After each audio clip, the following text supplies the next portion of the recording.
तुम्हें नहीं भागने दूंगा मैं यहां से, राक्षस।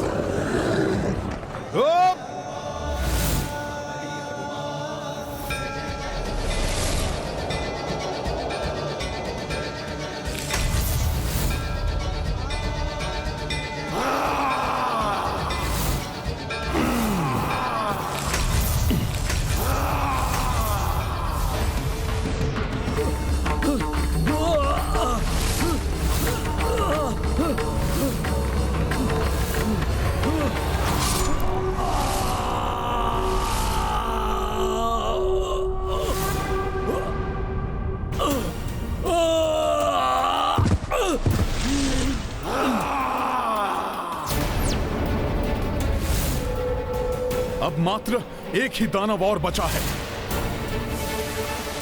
उसकी मृत्यु से पूर्व ही यदि मैं इस मूलकासुर को रामबाण के सम्मुख नहीं ले आया तो इसकी मृत्यु नहीं हो सकती।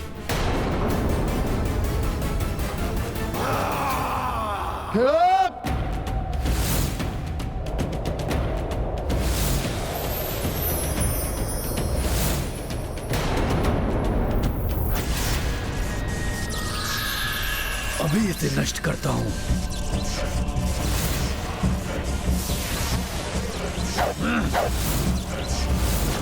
नहीं, मेरा अस्त्र से रोक नहीं पाया। मुझे अपने प्राण बचाने होंगे।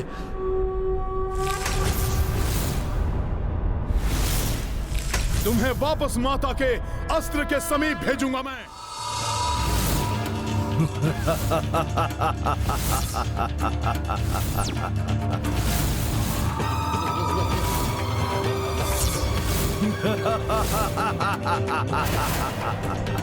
तुम व्यर्थ ही प्रयास कर रहे हो वानर।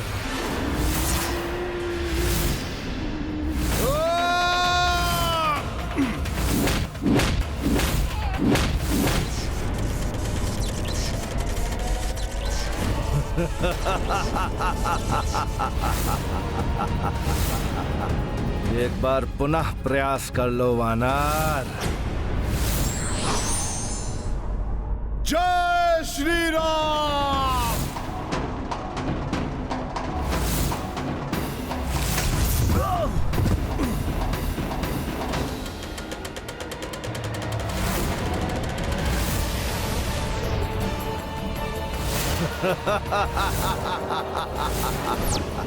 वानर, इस प्रकार नहीं होगी मेरी मृत्यु।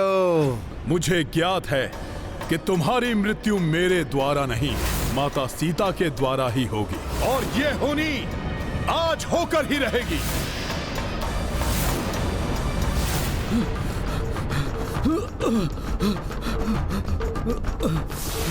नहीं, नहीं।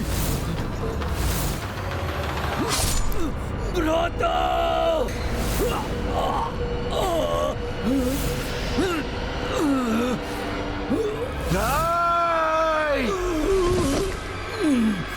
बकासुर की मृत्यु हो गई।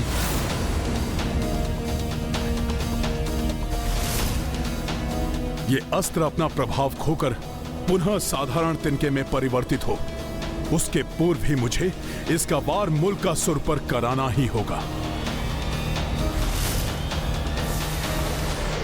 मूलकासुर, अब अपनी मृत्यु का सामना करने के लिए तुम प्रस्तुत हो जाओ।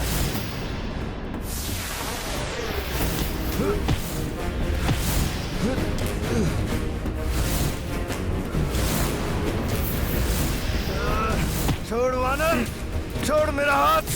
कहां जा रहे हो दुष्ट? तुम्हें तो प्रसन्न होना चाहिए कि माता सीता के पवित्र हाथों से चलाए हुए तिनके से तुम्हारी मृत्यु होने वाली है। ये क्या? मैं अपना आकार क्यों नहीं बदल पा रहा?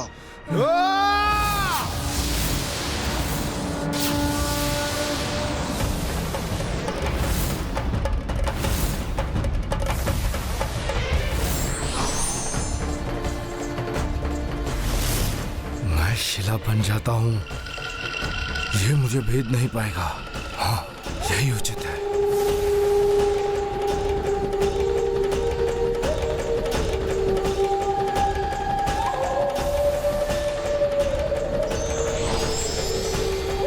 अब शिला तो क्या, तुम वज्र के भी बन जाओ राक्षस, किंतु अपनी मृत्यु से नहीं बच पाओगे तुम।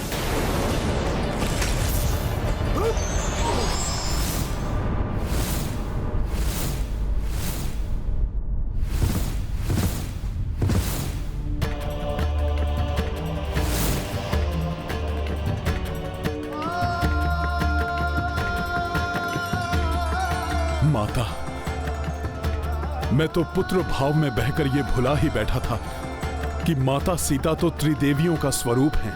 उन्हें मेरी सुरक्षा की आवश्यकता ही नहीं है।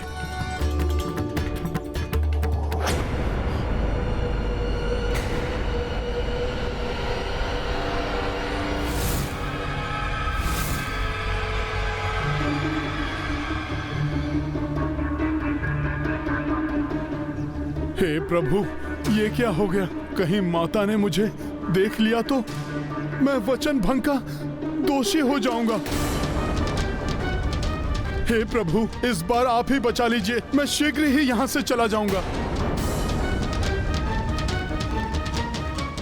क्या हनुमान है वहां? किंतु यदि माता ने देख लिया मुझे तो माता क्या सोचेंगी मेरे बारे में? हे प्रभु, कुछ कीजिए। क्या बात है भूमिजा?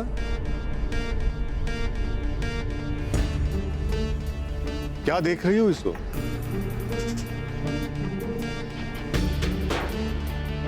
कदाचित ही मैंने कहीं हनुमान को देखा है, वो कहीं आसपास ही है। अब ना जाने क्या होगा। पुत्री, जिनसे हम स्नेह रखते हैं, जिनका स्मरण करते रहते हैं, कभी कभी तो वो स्वतः ही हमारे सामने आ जाते हैं और कभी कभी वो दूर होते हुए भी आसपास दिखाई देते हैं। अच्छा, अब समझा तुम्हें आने में इतना विलंब क्यों हुआ। तुम्हें हनुमान के निकट होने का भ्रम हुआ और तुम उन्हें आसपास ढूंढती रही, है ना? नहीं पितृवर, वो तो मुझे मार्ग में कुछ राक्षस दिखाई दिए जो मेरी ओर बढ़ रहे थे। उनके कारण मुझे विलंब हो गया। राक्षस यहाँ आसपास? पितृवर, आप निश्चिंत रहिए। प्रभु की कृपा से मैंने तिनके में रामबाण का आह्वान करके उनका संहार कर दिया। मुझे ज्ञात है पुत्री, तुम देवी शक्ति का स्वरूप हो। शतानन जैसे महाराक्षस का तुमने संहार किया है, किंतु इस आश्रम की सुरक्षा का दायित्व मेरा है। मैं अभी वेद मंत्रों से पूरे आश्रम क्षेत्र को रक्षित कर देता हूं। ये तो अच्छा हो गया, अब माता और शिशु सब रक्षित हो जाएंगे। शूलेन पाहिनो देवी पाहि खड्गेन चांबिके घंटा स्वनेन नह पाहि चापज्जानीहि स्वनेन च प्राच्याम रक्ष प्रत्तिचाम च चंडिके रक्ष दक्षिणे भ्रामणेनात्मशूलस्य उत्तरस्याम तथेश्वरी सौम्यानि यानि रूपाणि त्रैलोक्ये विचरन्ति ते यानि चात्यर्थ घोराणि ते रक्षास्मांस्तथा भुवः। त्रिदेवी शक्तियों वाली माता सीता और महावेदज्ञ मंत्र शक्ति संपन्न महर्षि वाल्मीकि जी के रहते हुए कोई भी संकट इनको स्पर्श भी नहीं कर पाएगा। अब मैं पूर्णतया निश्चिंत हो गया हूं। अब मुझे माता के आदेश का पालन करते हुए प्रभु के पास लौट जाना चाहिए।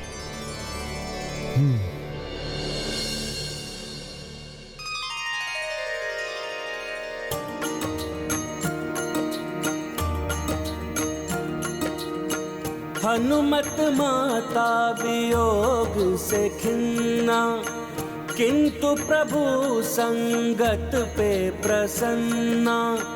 अवध को लौट चले कपिराई, पाए कमल चरण रघुराई। काल नियम से चक्र घुमाए, लव कुश शनह शनह बढ़ी जाए। दो करे आश्रम मह क्रीड़ा, देखी देखी पुलकित ऋषि सीता।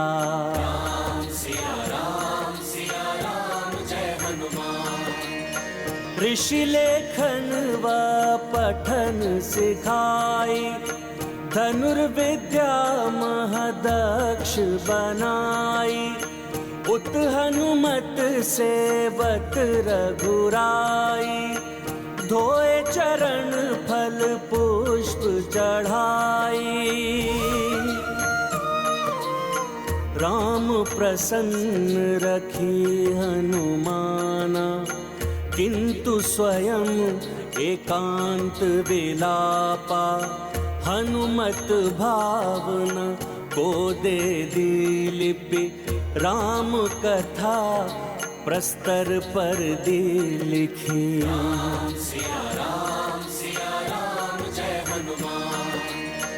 प्रतिपल कपिलव कुश को विचारी, जो पूजत रही अवध बिहारी। जो जो बीते दिवस और रैना, वाल्मीकि रामायण पूर्णा। राम सिया राम जय हनुमान।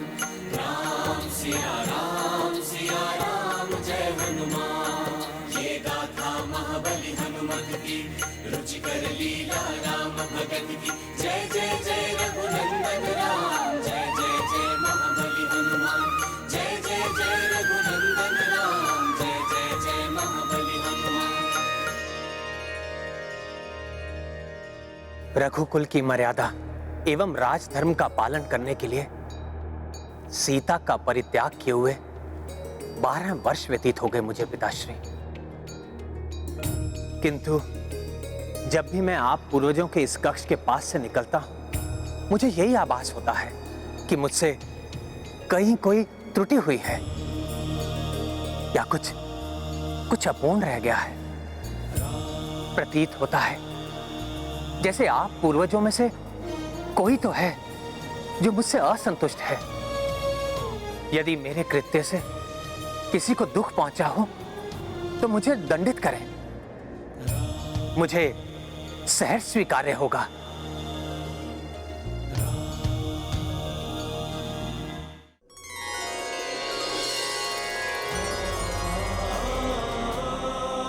प्रणाम पिताश्री। प्रणाम महाराज दशरथ।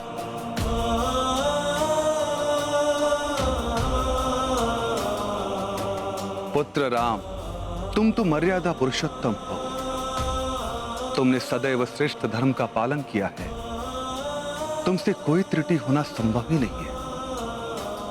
किंतु महाराज, यदि ऐसा है तो मेरे प्रभु को आप पूर्वजों के कक्ष के समीप से निकलते हुए सदैव घोर पीड़ा का अनुभव क्यों होता है? हनुमान, यदि पूर्वजों में कोई पीड़ा में है तो उनके वंशजों को कहीं ना कहीं किसी ना किसी रूप में पीड़ा होती ही है। अर्थात हमारे पूर्वजों में से कोई तो है जो कष्ट में है। हाँ राम, हमारे पूर्वज राजा मांधाता पीड़ा में है। स्वर्ग के अधिकारी होने के पश्चात भी वो स्वर्ग ना पहुंच सके।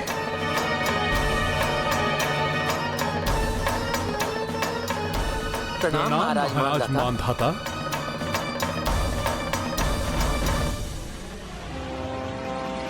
किंतु मैंने तो अपने सूर्यवंश के राजाओं की अनेकों शौर्य गाथाएं सुनी हैं, जिन्हें सुनकर मेरा भी मस्तक गर्व से ऊंचा हो जाता है।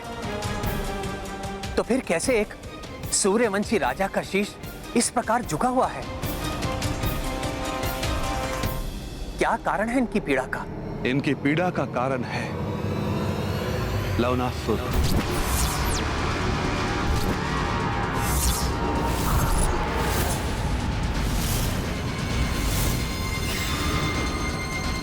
राम, पूर्व काल में राजा मांधाता की शौर्य गाथाएं तीनों लोकों में प्रचलित थी। स्वयं देवराज इंद्र भी उनका सामना करने से बचते थे। किंतु उस समय एक बार देवराज के किसी अपकृत्य से रुष्ट होकर राजा मांधाता ने देवराज इंद्र को चुनौती दी। स्वर्ग का राज पाकर आपको बहुत अभिमान हो गया है देवराज इंद्र। एक पृथ्वीवासी क्षत्रिय आपको ललकारने आया है।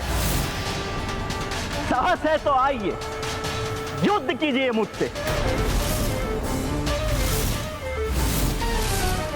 किंतु देवताओं की चतुराई से वो चुनौती उलट दी गई।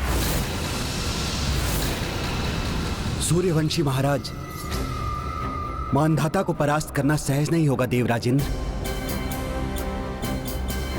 उन्होंने अनेक तपस्याओं एवं साधनाओं के द्वारा अनेकों शक्तियां प्राप्त की हैं, जो हम देवताओं की शक्तियों के समान ही हैं। आप सत्य कह रहे हैं अग्निदेव। इनसे युद्ध का अर्थ है पराजय। हो सकता है हमें स्वर्ग का सिंहासन भी छोड़ना पड़े। किंतु आज ऐसा नहीं होगा देवराज इंद्र। जहां शक्ति से कार्य ना बने, वहां युक्ति से कार्य करना ही विवेक संगत होता है। पृथ्वीवासी राजा मांधाता, स्वर्ग विजय के लिए तो आप चले आए हैं, किंतु यहां आने से पूर्व क्या आपने संपूर्ण पृथ्वी को विजित कर लिया है? यदि आप इतने ही शूरवीर हैं, तो देवराज इंद्र से युद्ध करने से पूर्व आप मथुरा के राजा लवनासुर को परास्त करके आइए।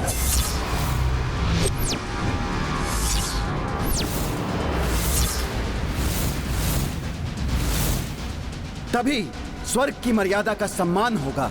स्वर्ग की मर्यादा का सम्मान हम भली भांति करना जानते हैं अग्निदेव। मैं सूर्यवंशी राजा मांधाता ये वचन देता हूं कि लवनासुर के वध के पश्चात ही मैं स्वर्गलोक में अपने कदम रखूंगा।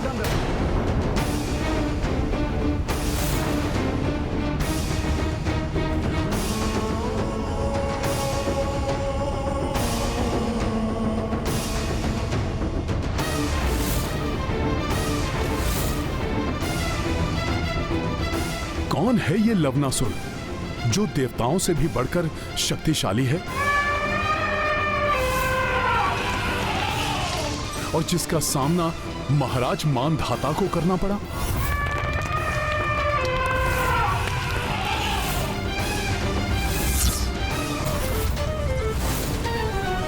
मांधाता, दिव्यास्त्र तो हमारे पास भी है। ये देखो।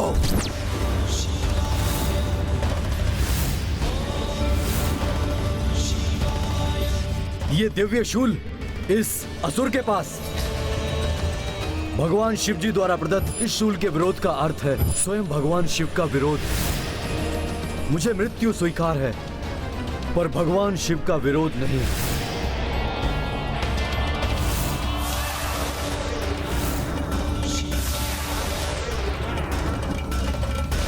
किंतु पिताश्री, लवनासुर जैसे असुर ने वो शूल कैसे प्राप्त किया? लवनासुर का पिता मधुदैत्य अत्यंत भक्ति प्रवृत्ति का था। उसकी भक्ति से प्रसन्न होकर वो शूल वरदान स्वरूप स्वयं शिव ने उसे प्रदान किया था। मधुदैत्य के पश्चात वो दिव्य शूल उसके पुत्र लवनासुर के आधिपत्य में आ गया।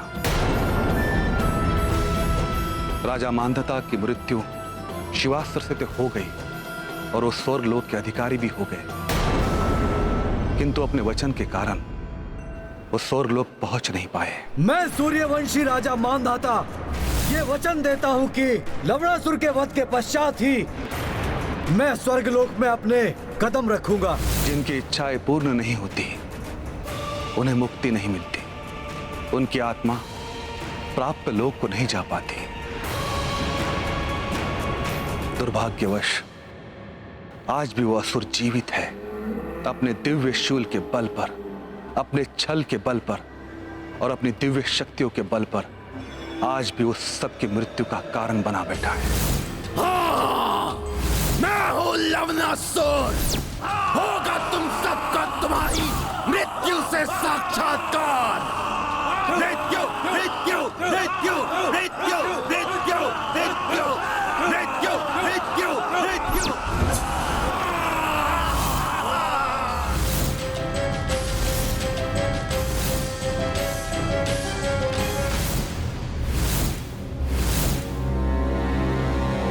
आओ आओ मुझसे मल्ल युद्ध करो। आओ आओ मुझसे युद्ध करो। स्मरण रहे, पीछे हटे तो तड़प तड़प कर मृत्यु मिलेगी, और युद्ध करोगे तो सहज मृत्यु।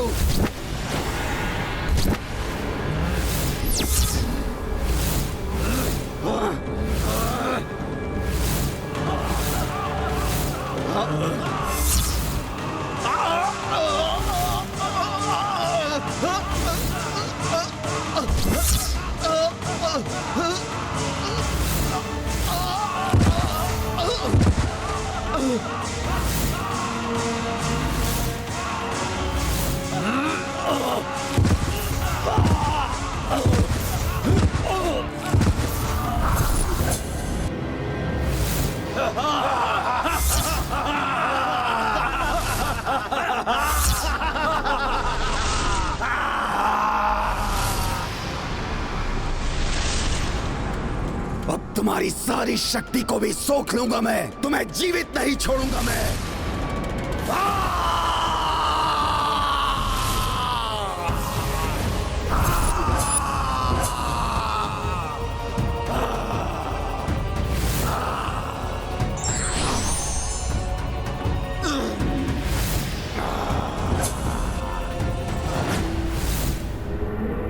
मुझसे सामना करने वाले की समस्त शक्ति सोख लेता है लवणासुर, और इस प्रकार और शक्तिशाली बन जाएगा लवणासुर। और शीघ्र ही संपूर्ण त्रिलोक विजेता होगा लवणासुर। राम राज्य केवल इतिहास रह जाएगा। इतिहास राज करेगा केवल लवणासुर। राज करेगा लवणासुर। राज करेगा लवणासुर। राज करेगा लवणासुर। राज करेगा लवणासुर। राजा मानधाता की इच्छा आपका पुत्र राम पूर्ण करेगा। लवणासुर को मृत्यु प्राप्त होगी और राजा मानधाता को स्वर्ग प्राप्त होगा। हाँ, राजा मानधाता का वचन अवश्य पूर्ण होगा।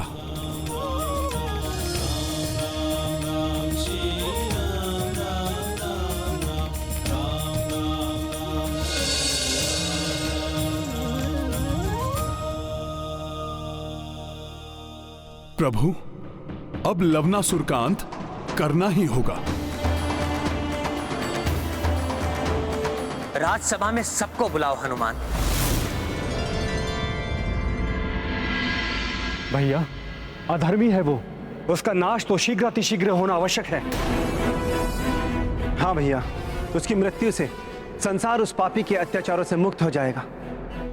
जिस प्रकार आपने अश्वमेध यज्ञ की दिग्विजय यात्रा के समय मुझ पर विश्वास किया था, उसी प्रकार आज पुनः मुझ पर विश्वास करके उस लवणासुर के अंत का अवसर मुझे प्रदान कीजिए। प्रभु, एक विनती करूं? प्रभु, मथुरा नगरी वर्षों से असुरों के अधिकार में है, अतः वहां धर्म राज्य की स्थापना के लिए शत्रुघ्न भैया का राज्याभिषेक करके इन्हें मथुरा का राजा आप प्रभु घोषित कर दीजिए। प्रभु, जिस प्रकार आपने लंका विजय के पूर्व विभीषण जी का राज्याभिषेक किया था। उचित है हनुमान, किंतु तुम्हें भी शत्रुघ्न के साथ जाना होगा। प्रभु, आपका आदेश हो और हनुमान पूर्ण न करे, ऐसा कभी नहीं हो सकता प्रभु।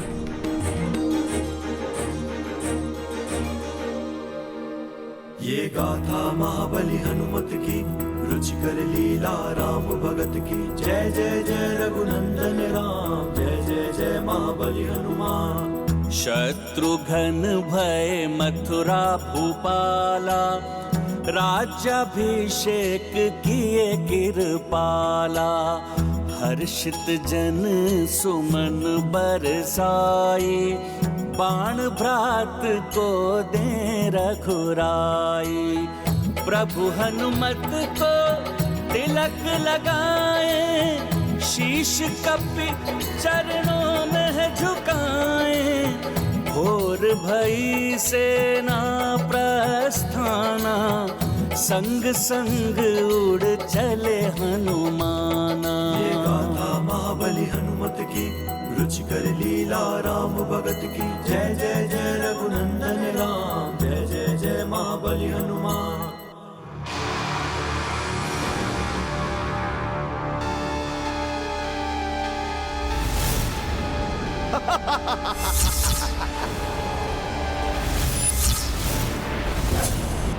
मेरी बढ़ती हुई शक्ति के समान ही मेरी आसुरी सेना निरंतर ही तीव्रता से बढ़ रही है, और ये तब तक बढ़ती रहनी चाहिए जब तक हम अपने तीनों लोकों की विजय यात्रा प्रारंभ न कर दें, जिससे बड़ी से बड़ी सेना को हमारे समक्ष घुटने टेकने ही पड़ेंगे। राज करेगा लवणासुर, राज करेगा लवणासुर।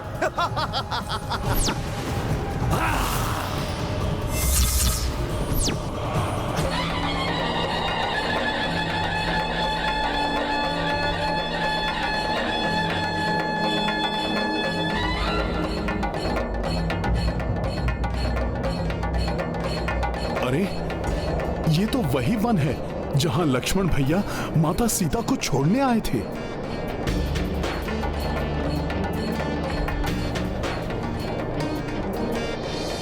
इसी स्थान पर तो महर्षि वाल्मीकि और माता की भेंट हुई थी। इसका अर्थ है कि महर्षि वाल्मीकि जी का आश्रम निकट ही है, जहां माता और लवकुश। हे प्रभु, मैं क्या करूं? इतने निकट से होकर निकल रहे हैं हम। कितने वर्ष व्यतीत हो गए माता सीता को देखे हुए। माता कैसी होंगी? बालक भी बड़े हो गए होंगे। कैसे दिखाई देते होंगे वो दोनों? महाप्रतापी प्रभु श्री राम के तेज से संपन्न माता सीता के लाडले। माता, कहीं आप भूल तो नहीं गई अपने इस पुत्र को?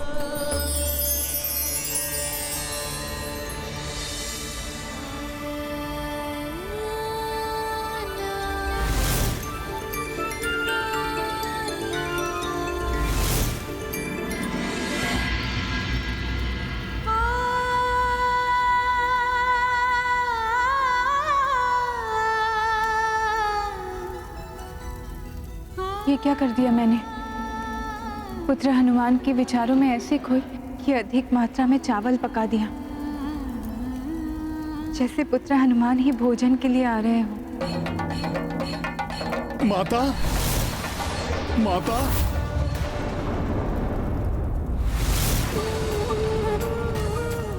पुत्र हनुमान, तुमने पुकारा मुझे?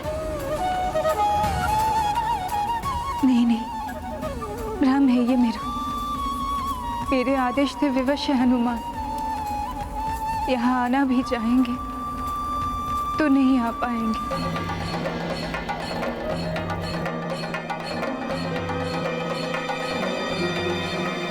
तुमने मेरा आदेश नहीं सुना हनुमान। जाओ यहाँ से और लौट कर कभी मत आना।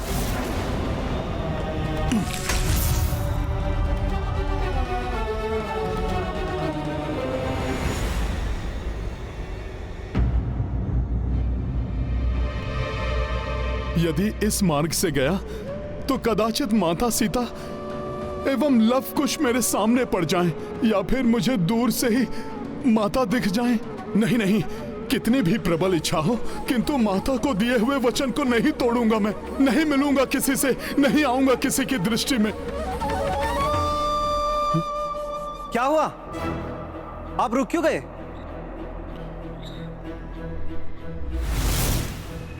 किन विचारों में खोए हैं? मैं विचार कर रहा था कि बाएं मार्ग से होकर जाएं या फिर दाएं मार्ग से। बाएं मार्ग से जाना उचित होगा। किंतु वो मार्ग सैनिकों के निकलने के लिए उचित नहीं है। यात्रा के आरंभ के पूर्व ही हमने मार्ग के बारे में सारी जानकारी प्राप्त कर ली थी। किंतु हनुमान जी, उस ओर ऊंची पहाड़ी है, हमारी सेना संकट में पड़ सकती है। शत्रुघ्न भैया, मैं हूं ना सेना की सुरक्षा के लिए, किंतु हम इस ओर से गए तो हमारा सामना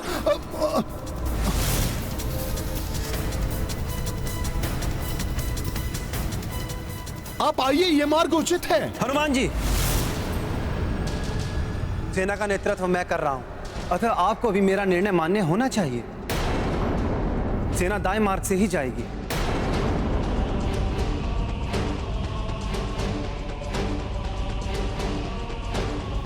चलिए।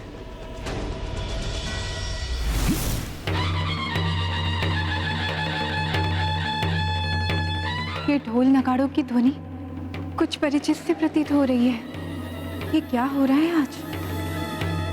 पहले तो पुत्र हनुमान का चिर परिचित स्वर सुनाई दिया, और अब ये ढोल नगाड़े जैसे अयोध्या के सैन्य दस्ते के ढोल हों। ये सत्य है या कल्पना?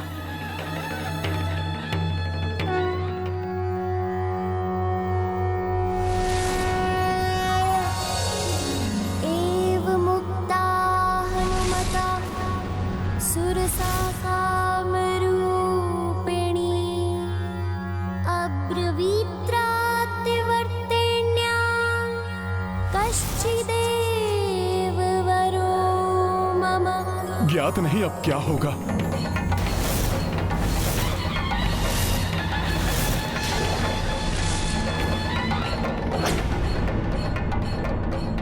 भैया कुश, अपने वन में ढोल नगाड़े कौन बजा रहा है? ढोल नगाड़े की ध्वनि से वन के जीव विचलित हो उठते हैं। यही नहीं, इन्हें इतना भी ज्ञात नहीं कि आश्रम और पाठशाला के निकट शोर उत्पन्न करने वाली ध्वनि बजाना अनुचित है।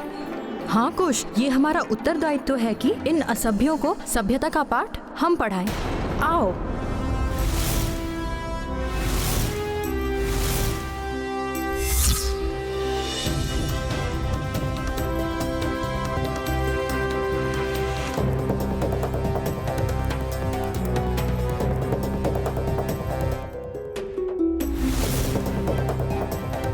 ये दोनों क्यों जा रहे हैं उस ओर?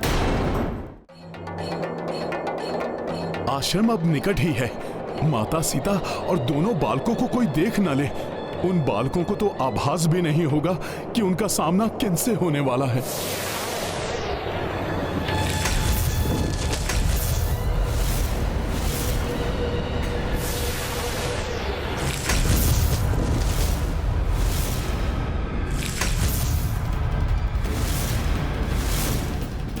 क्या इस युद्ध का सामना करने से रोकने के लिए ही आप हमें दूसरे मार्ग से ले जाने के लिए कह रहे थे? ये तीर हमारे सैनिकों को आहत नहीं कर रहे हैं। इनका लक्ष्य केवल हमारे ढोल और नगाड़े हैं। इसका क्या अर्थ हो सकता है? अर्थ तो ज्ञात नहीं, किंतु सबको सतर्क हो जाना चाहिए। आक्रमण करने वाले निकट ही कहीं हैं और उनकी दृष्टि हम पर ही है। सैनिकों, सावधान!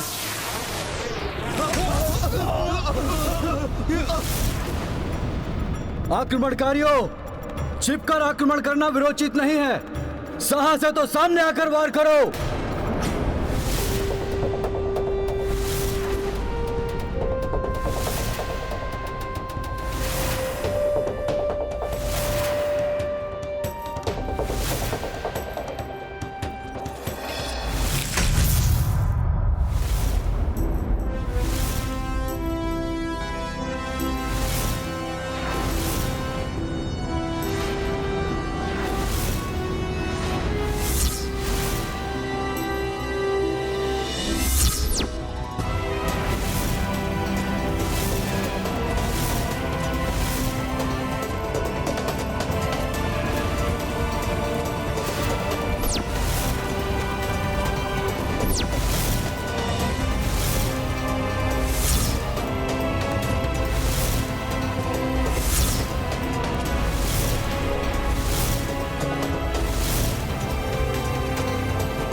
ये दो तेजस्वी बालक, इतनी कम आयु में ऐसा युद्ध कौशल, कौन है ये?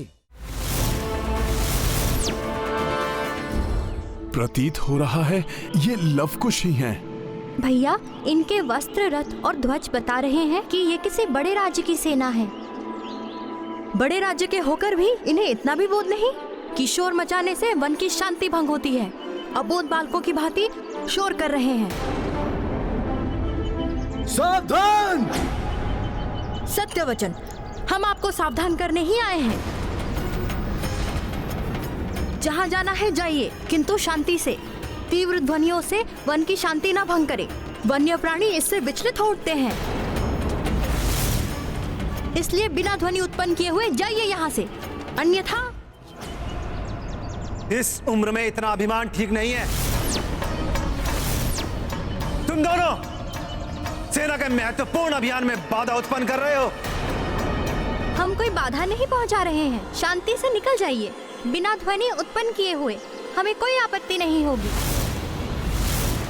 अन्यथा हम आगे नहीं जाने देंगे। बालक, तुम बहुत हठी हो। मुझे तुम्हें मार्ग से हटाना होगा। तो हम भी विवश हैं।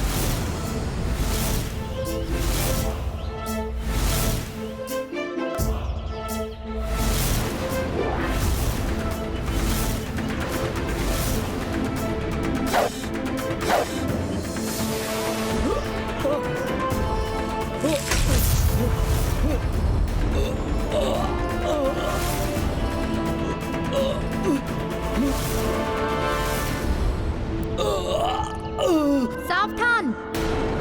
जो भी आगे बढ़ेगा उसकी यही दशा होगी। बालकों, हमारा मार्ग मत रोको। हमें बहुत ही विशेष कार्य हेतु इस ओर से निकलना है। हमारी बात मान लीजिए, निकल जाइए यहाँ से, अन्यथा हम किसी को डग भर भी आगे नहीं जाने देंगे।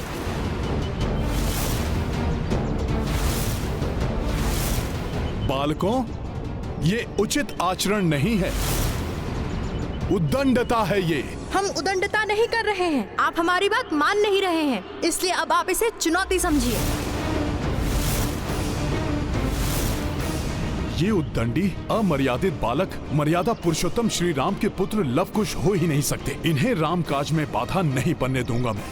यदि ये सत्य में ही श्री राम की सेना है, तो कहीं लवकुश कोई भूल ना कर बैठे और हमारा सत्य सबके सामने ना आ जाए।